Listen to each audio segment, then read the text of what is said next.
Hey, what's going on? This is Sarah Lee Day, and you're watching Dubsado Tidbits, the things you need to know about Dubsado delivered in bite-sized pieces. We've been talking about the reporting area, and today we're going to continue with another section under reporting. So over here on the left, you click reporting, and we've already talked about project sources and project breakdown. So now we're going to focus on invoices. Now again, since this is a trial account, we don't actually have any invoices in here, but when we do, we have clients coming through and customers coming in. This will be a list of all of the invoices that we've ever created. It'll be paid invoices, unpaid invoices, outstanding invoices. This will be a master list of all invoices that have ever been created in your Dubsado. Now, it's important to remember that when you're testing things and you're adding invoices to your test projects, that you go ahead and delete those tests, then those invoices when you're done testing, so that this information is always accurate for client work.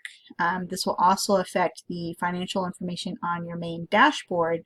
So if you ever are looking at that information and you see that your outstanding invoices are a weird number or it doesn't make sense or you can't figure it out, come in here to this invoices tab and check on the invoices that are listed in here and see if you have any test projects that need to be deleted. So when you're looking in here, you'll see the invoice number in this first column. You'll see the title of the invoice, the date of the invoice, what project it's for. So if you have multiple projects for multiple clients or even for the same client, this is going to tell you what project that invoice is for. The invoice total, if you have a payment schedule set up, it's going to show the payment schedule here. Payments, so if they've made any payments toward the invoice, those will show in this column. Whether or not the invoice is paid in full, so even if they've made payments, this will still say no if it's not paid in full.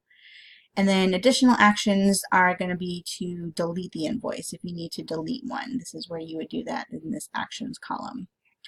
Now, if you just wanted to focus on only the overdue invoices, you would click here.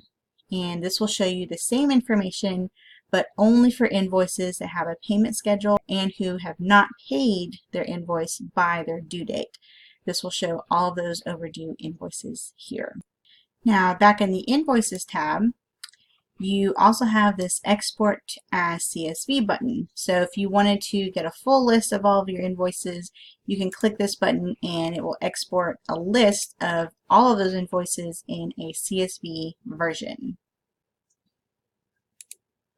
And that's it for today's tidbit. For more information about receiving updates, requesting future episodes, or getting help with your own Dubsado account, check out the links in the description below this video or visit sarahleeday.com. Thanks for watching. Have a good one.